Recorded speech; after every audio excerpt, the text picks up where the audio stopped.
be skilled, how do we say it, not to be well fleshed out. Okay, so it's really important that we understand that.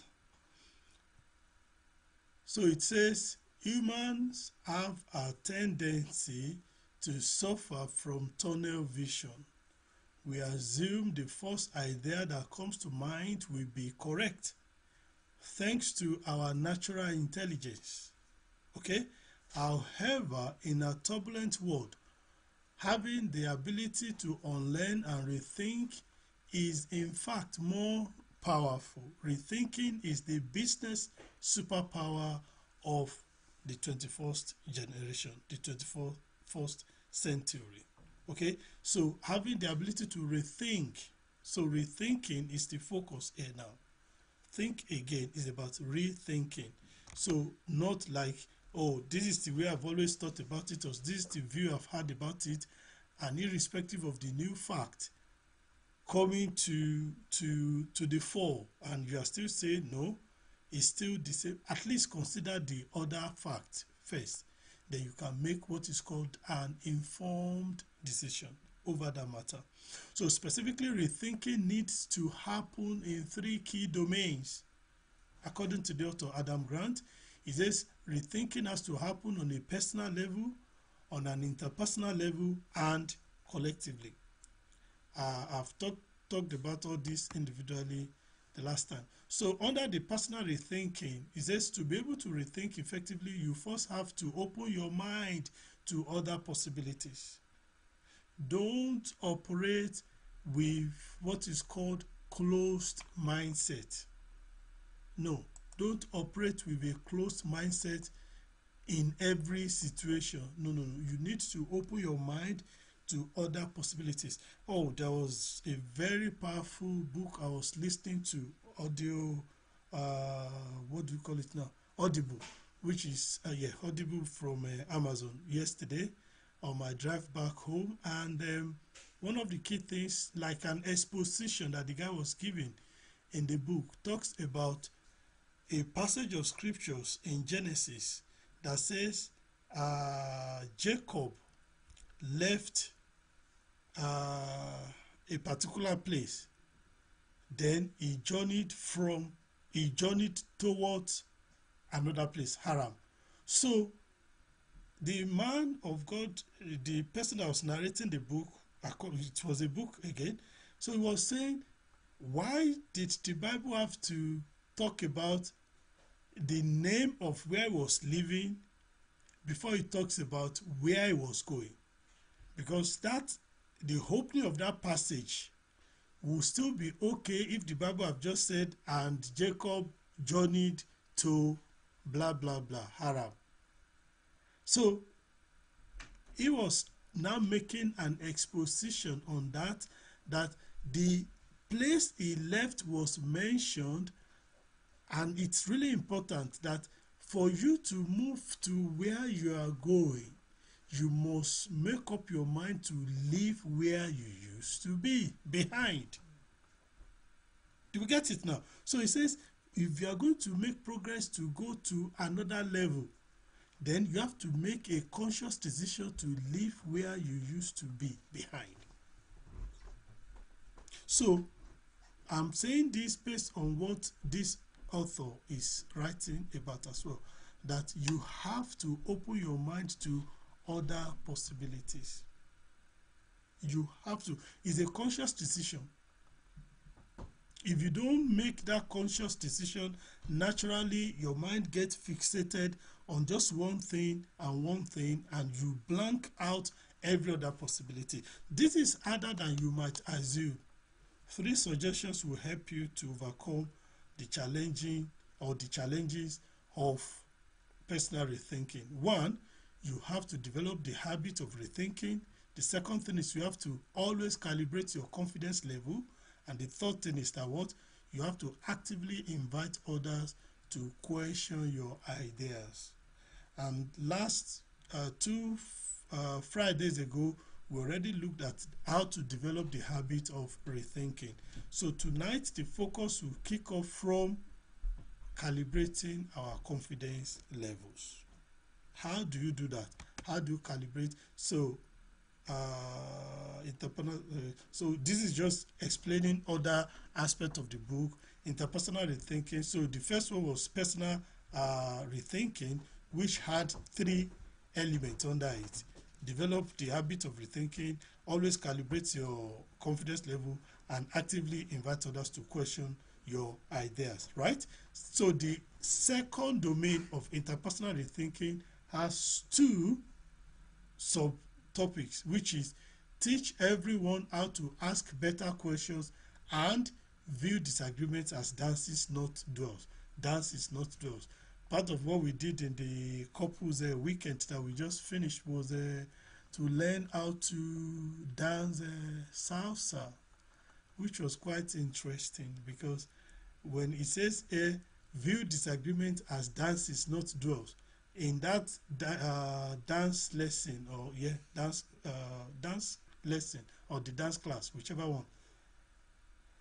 one of the key things that the instructor passed across was the fact that there will need to be like harmony. It's like a teamwork when it comes to dancing, especially when couples are dancing or you are dancing in pairs.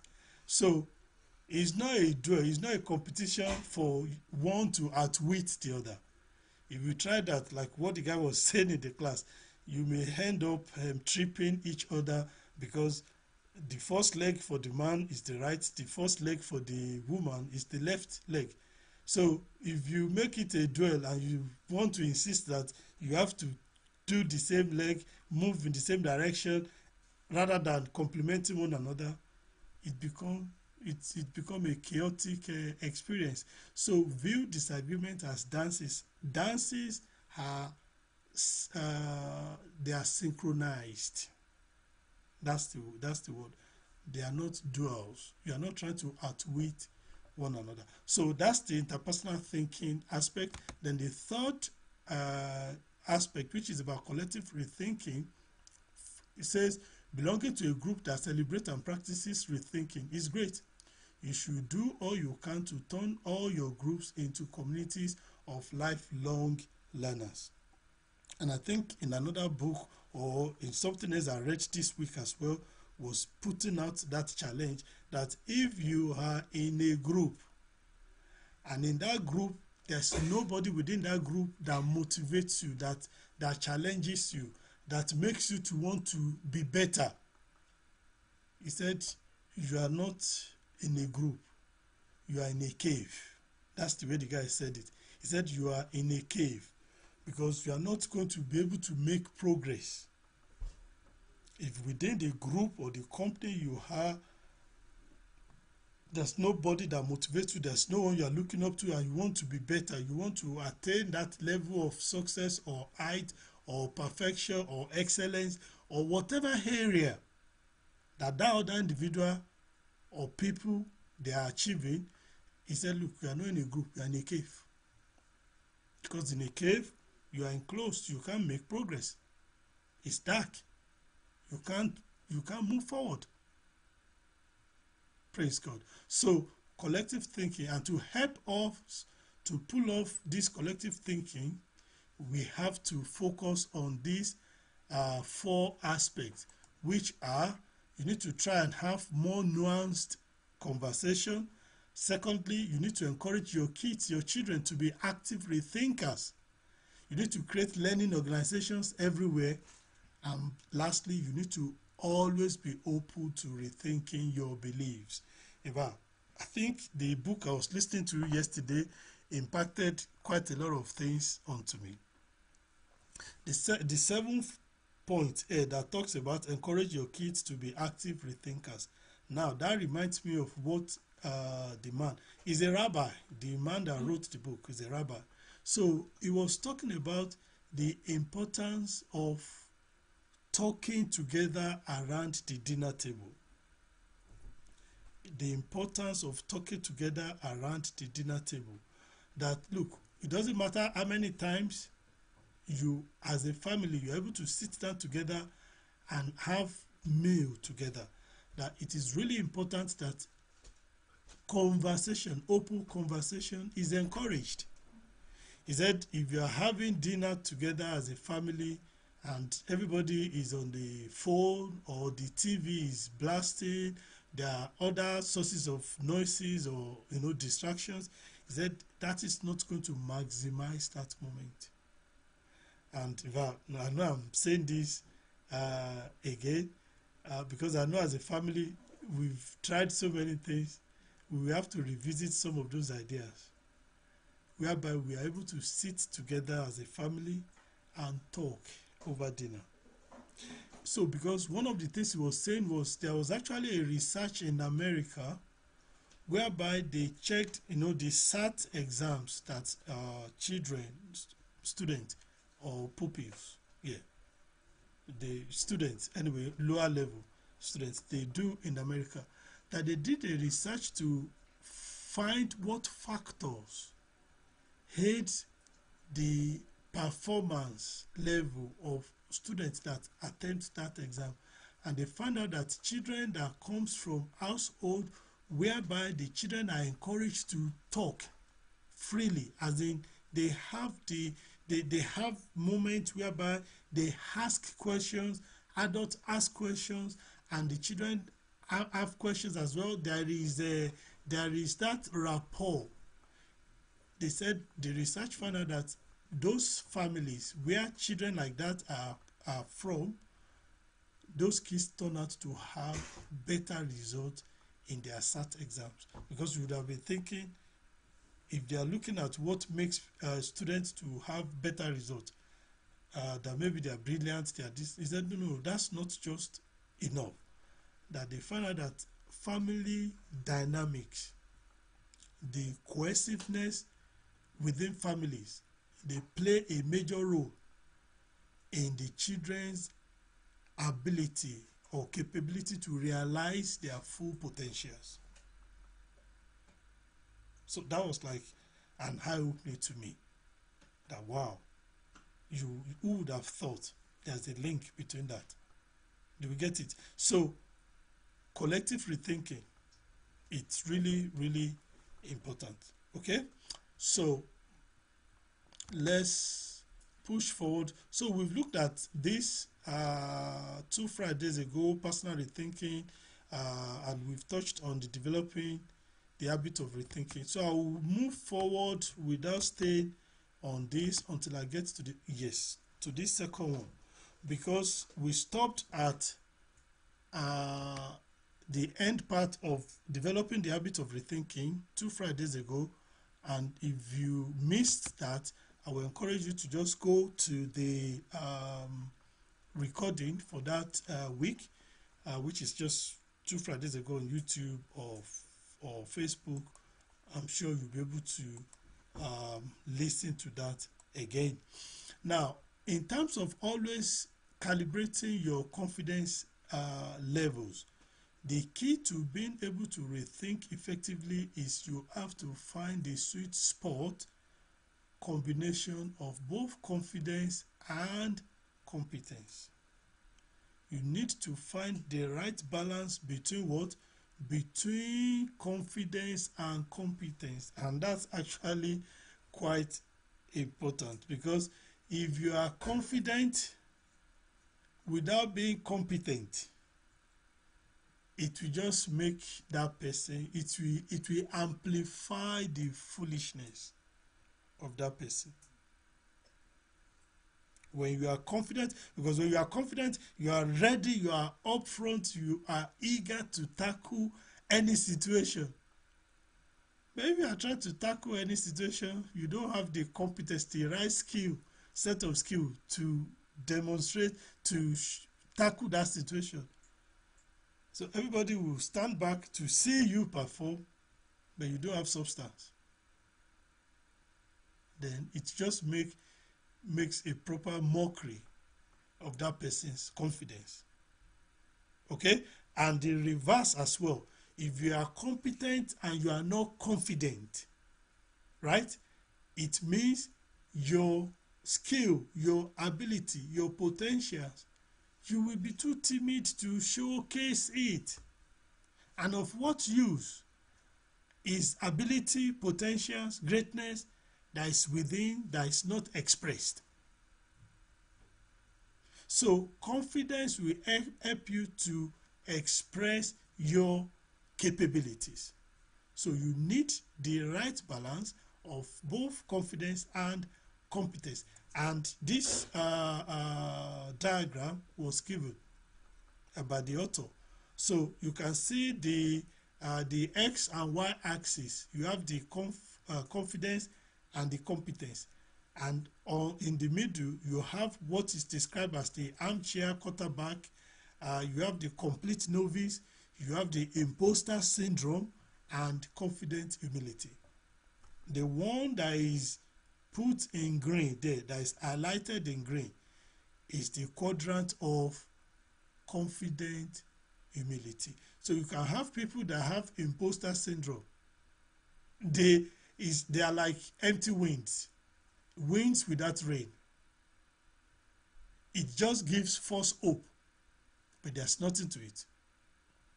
Then you have the other extreme of complete novice. They don't even know jack, so they can't even showcase anything. Then you have the other quadrant of the armchair quarterback, whereby they can paint every picture with their mouth, but when the time for doing the talk, walking the talk comes, there's nothing inside to actually do the work. They can direct everything. They can drive and is it drive? Yeah, navigate or pilot an airplane with their mouth. But when it comes to substance, delivering results, there's nothing to show forth for it.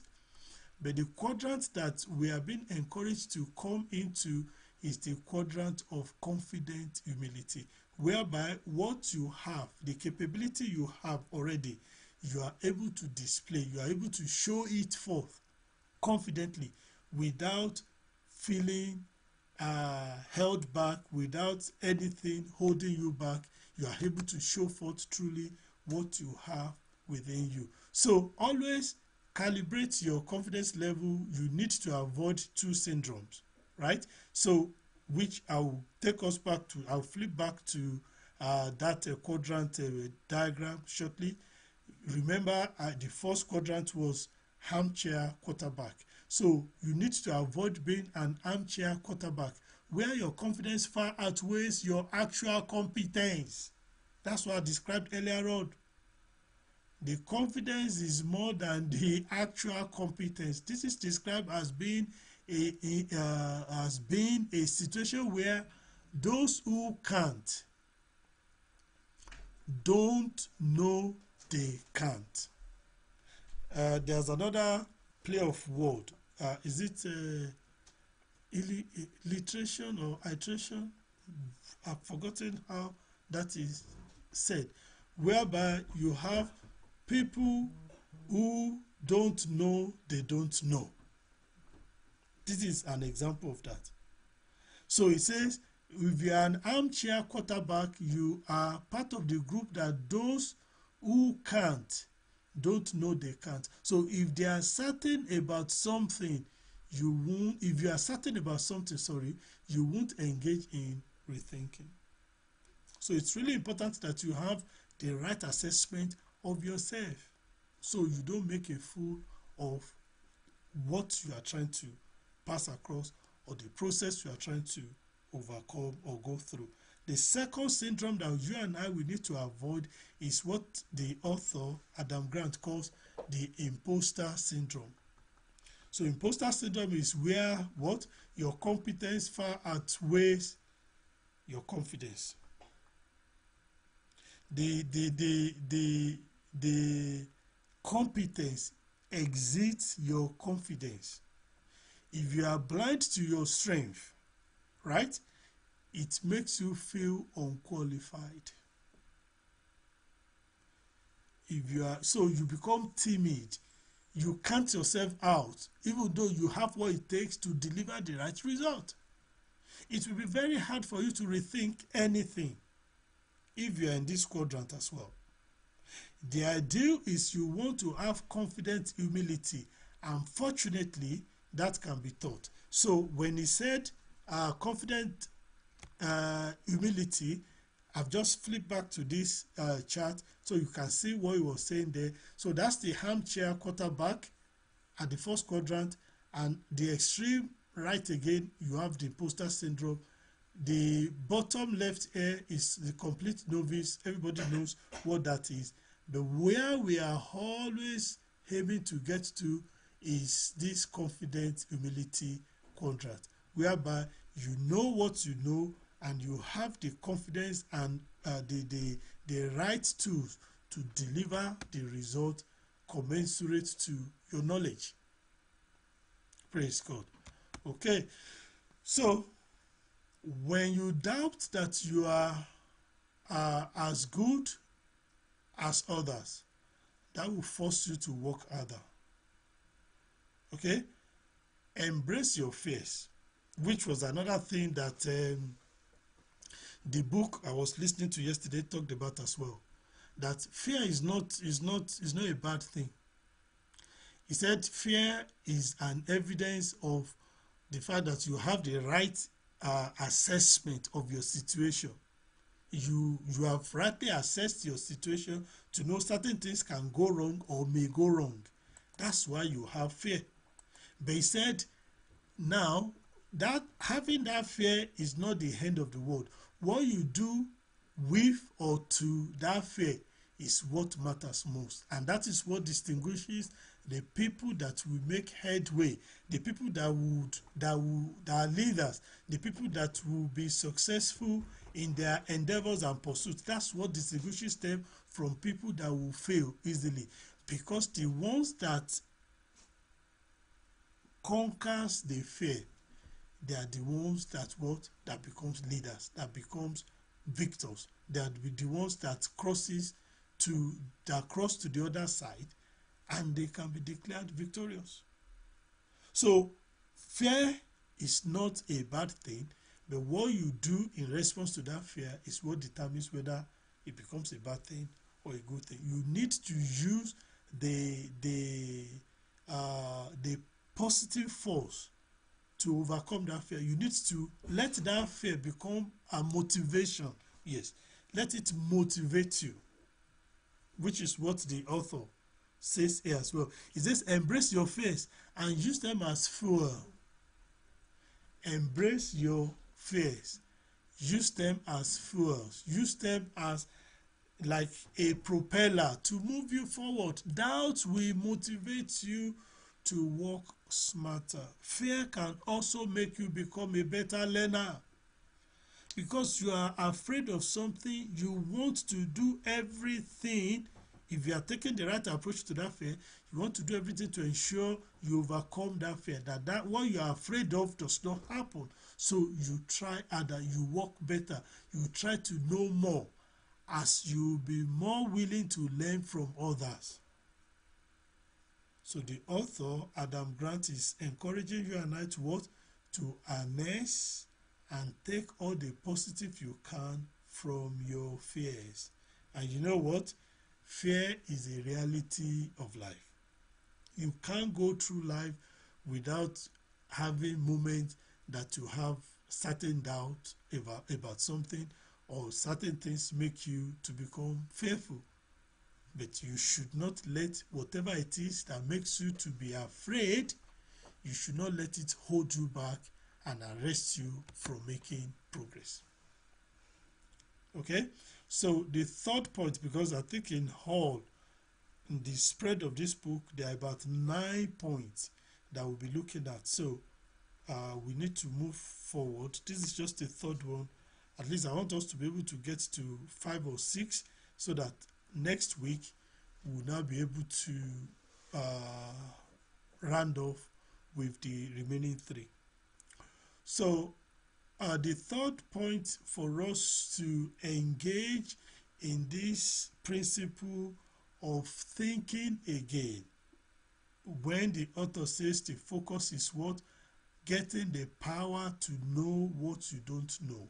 The third point is what you need to actively invite others to question your ideas. And for you to invite other people to question your ideas, it shows you have a level of self-confidence. Because if you are not self-confident, instead of embracing people questioning your ideas, you will be so protective of your ideas to the point that you don't even want anything that anybody says that does not align with what your viewpoint of that idea. You fight it. But you should be open, you should be free, you should let people, because in the process of people questioning your ideas, it actually gives you the opportunity to fine-tune the ideas. Okay, so the author says one exceptional good technique for enhancing your willingness to rethink is to actively invite others to question your ideas, and then be happy when they prove you wrong. Be happy when they prove you wrong. Nobody is an island of wisdom. Nobody has all the wisdom in this world.